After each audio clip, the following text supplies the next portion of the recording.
Lembrando a todos que para fazer esse treinamento módulo 2, você já deve ter assistido o treinamento técnico TV módulo 1.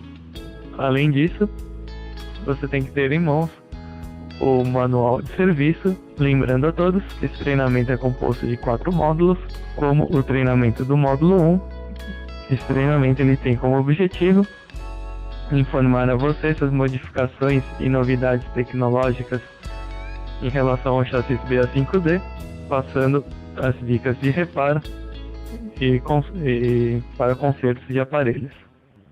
Ok, pessoal, então uma vez aí analisado o circuito de deflexão vertical, nós vamos agora comentar a respeito do circuito de correção de pin cushion, né?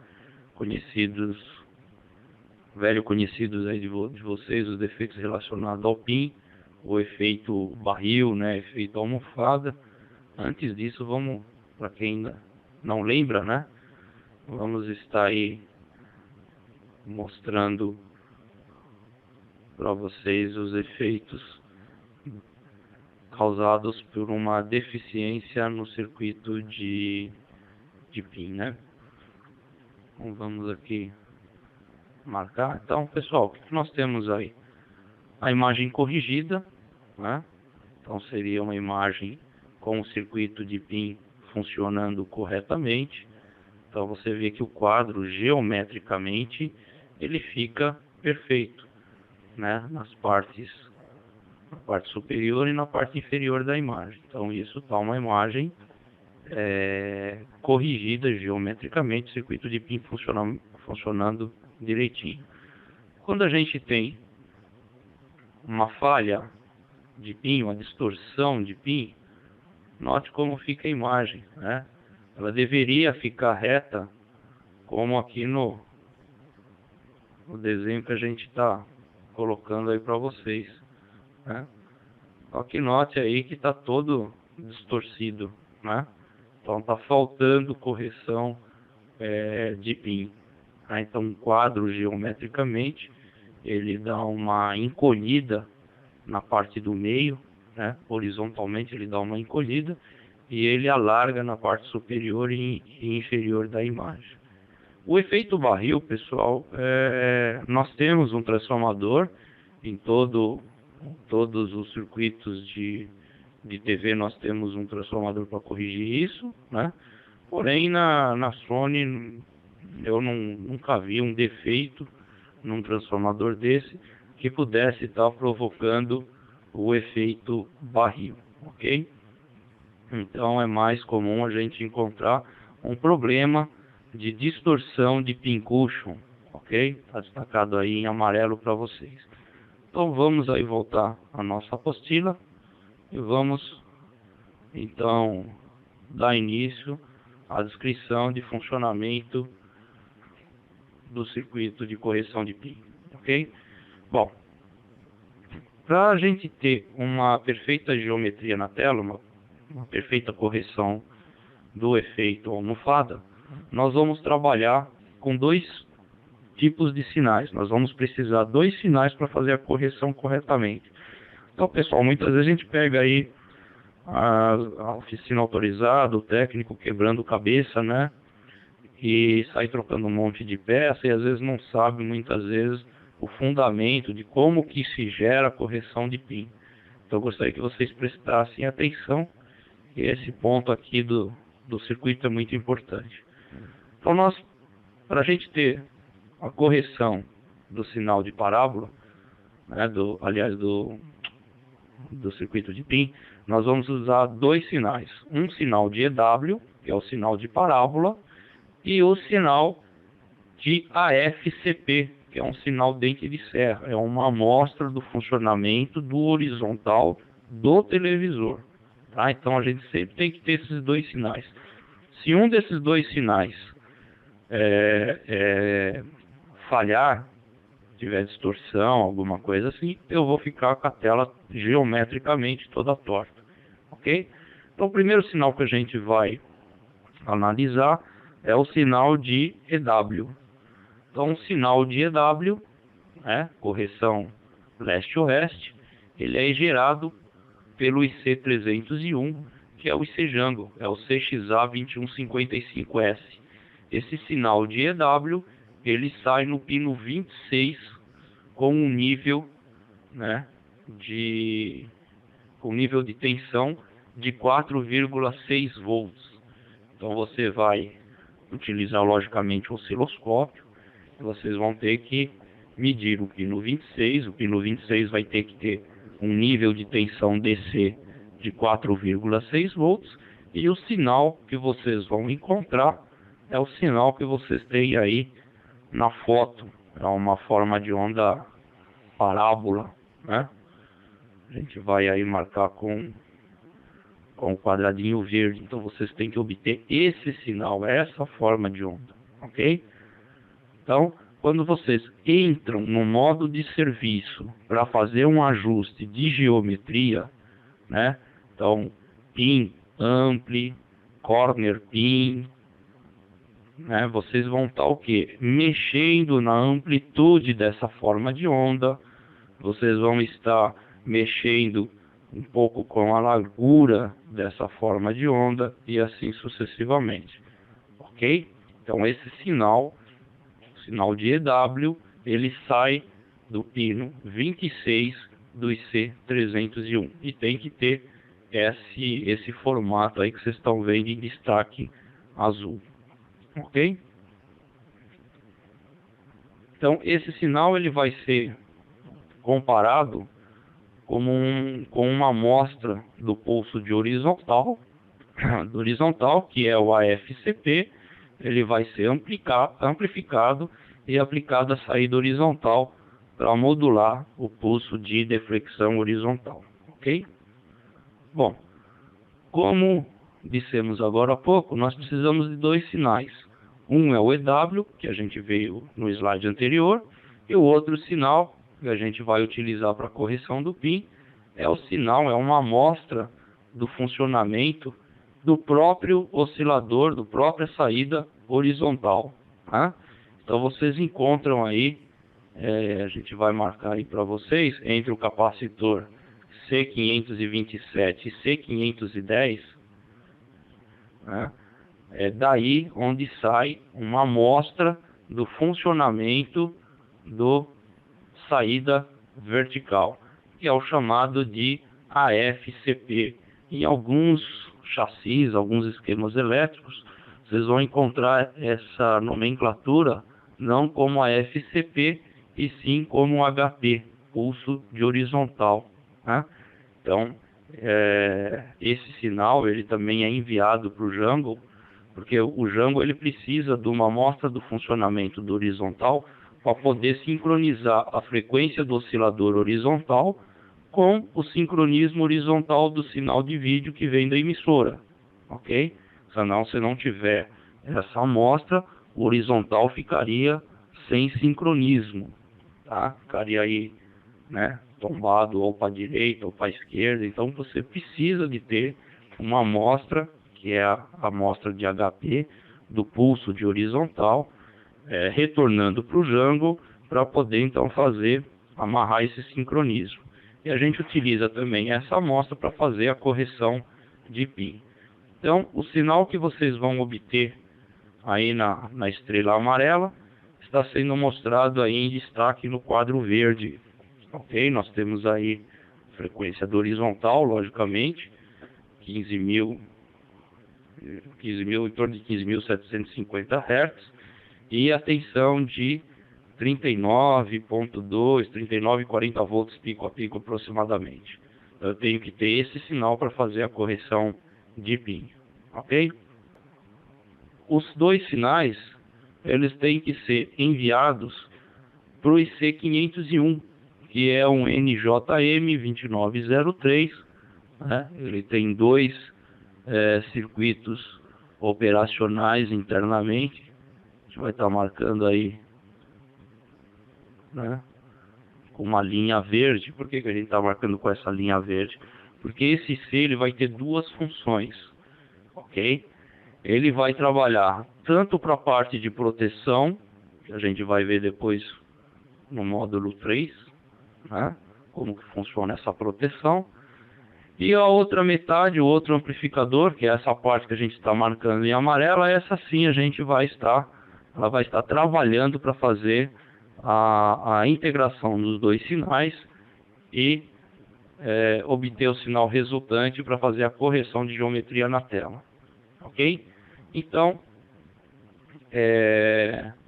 nós vamos ter no pino 5 do IC501 o sinal de AFCP. Esse sinal que está sendo marcado aí com a linha verde, né, é onde chega o sinal de AFCP. Está marcado aí, que é a amostra do funcionamento do horizontal. E no pino 6 é onde chega o sinal de EW. Está marcando aí com a linha azul. Tá? Então no pino 6 eu tenho o sinal de correção leste-oeste, sinal que é gerado pelo Django. Sinal de EW, destaque amarelo. Bom pessoal, tendo esses dois sinais no pino 5 e no pino 6, esses sinais serão somados e o resultado vai sair no pino 7 do IC501, e esse sinal então ele vai ser amplificado pelos transistores de PIN, PIN drive e PIN out, e levados então para o diodo de PIN. Então nós temos aí o sinal de AFCP, que é uma dente de serra, ok? Passou por capacitor, né? Então é uma dente de serra, frequência de 15.750 Hz e uma tensão de 2,6 volts aproximadamente de pico a pico, ok? Isso no IC do PIN, né? No pino 5 e no pino 6 nós temos o sinal de EW, que é em destaque aí o quadrado vermelho. Nós temos o sinal da dente do sinal de parábola, que é gerado lá pelo IC Django, ok? Esse sinal o nível de pico a pico é muito baixinho, né? Está em torno de meio volt, mais ou menos, ok? Nós temos que ter esses dois sinais no pino do ICzinho do PIN, ok? Esse Czinho é o IC501. Bom, a saída desse circuito integrado,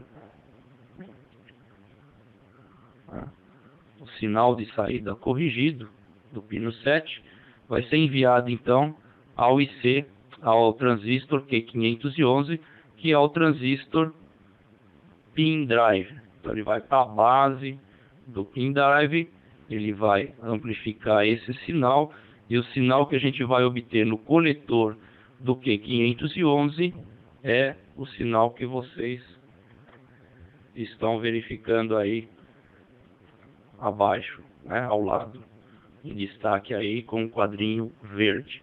Então nós temos aí 8 volts pico a pico, né? A frequência continua próxima à frequência de horizontal, 15.750 Hz aproximadamente. Então temos que ter esse formato aí, essa forma de onda.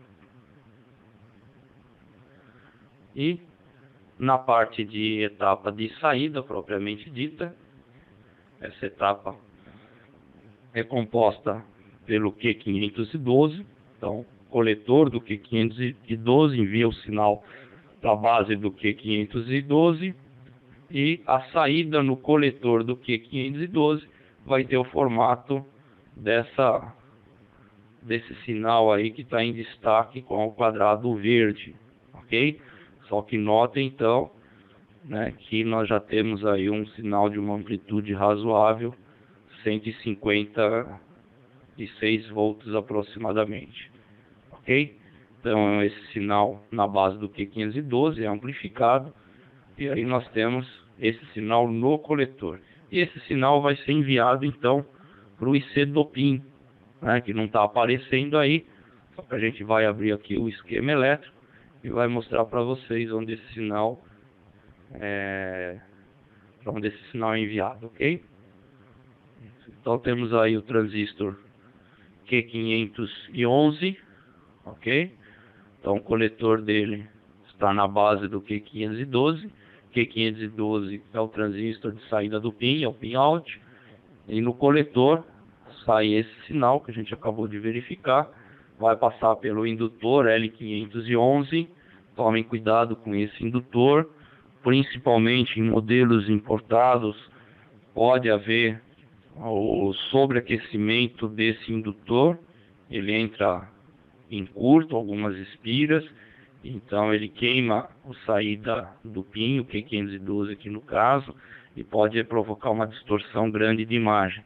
Vou ter que verificar esse indutor. Você também tem aí um resistor em paralelo com ele, R506 de 47 ohms, e série com o capacitor C520 e o diodo do pin out também D515. Então são componentes aí críticos nessa saída, ok? Passando então pelo indutor L511, esse sinal de correção ele é aplicado no diodo do pin, seguindo a mãozinha, do diodo D504. Então o diodo D504, esse é o diodo do pin, ele não é damper, é diodo do pin. A correção vai ser feita em cima do diodo D504. Então, de acordo com a largura, né, do televisor, de acordo com a varredura do televisor estiver sendo feito na parte superior ou na parte inferior, ou no meio, esse diodo ele vai conduzir mais ou menos, deixando a largura o mais correto possível, ok? Então, o sinal do pin ele é jogado em cima do diodo D504. Diodo D502 e diodo D503 são diodos damper, e o diodo D504 é diodo do pin. Tanto que se esse diodo D504 ele entrar em curto, o que vai acontecer? Você vai ficar com a imagem totalmente deformada, sem correção de pin. Mas horizontal vai funcionar normalmente, você vai ter imagem, né, só vai estar geometricamente toda distorcida. Ok? Bom, pessoal, acho que em termos de deflexão, passamos deflexão vertical, deflexão horizontal, que o Alexandre comentou, e eu acho que então a gente pode retornar para a nossa apostila, dando continuidade ao treinamento módulo 2. Nós vamos falar agora sobre a linha de comunicação do IC Jungle, que é o CXA2155S. Então nós comentamos que para o Jungle funcionar, a linha de comunicação S-Data e S-Clock, ela não pode estar aterrada e nem com nível diferente do especificado. Ou seja, algum componente com fuga que está derrubando a tensão nesse pio. Então nós temos aí a forma de onda que vocês vão ter no sinal de S-Data, é um trem de pulso, né? Essa comunicação é fácil pelo pino 61 do IC301, né? E para que o Jungle funcione corretamente, você precisa ter esses níveis 5 volts de pico a pico e uma tensão no pino 61 de 4 volts e meio, 4,7 volts aproximadamente, ok? Para o sinal de S-Clock é a mesma coisa. Então nós temos aí um trem de pulso, só que o sinal de clock, no caso, agora está presente no pino 60 do Jungle, né, do IC301, mas os níveis de sinal e de tensão são os mesmos. Você tem que ter um nível de 5 volts pico a pico, né, e uma tensão DC de 4 volts e meio, 4,6 volts no pino 60, ok? Então toda vez que vocês forem verificar o Jungle, não esqueça de verificar os níveis de data e de clock. Bom, pessoal, aqui nós estamos encerrando o treinamento do módulo 2. Esse treinamento do chassis BA5D, ele foi feito em 4 módulos. Então, o próximo módulo é o módulo 3. Eu convido a todos a participar também desse treinamento. Então, até o próximo módulo e muito obrigado.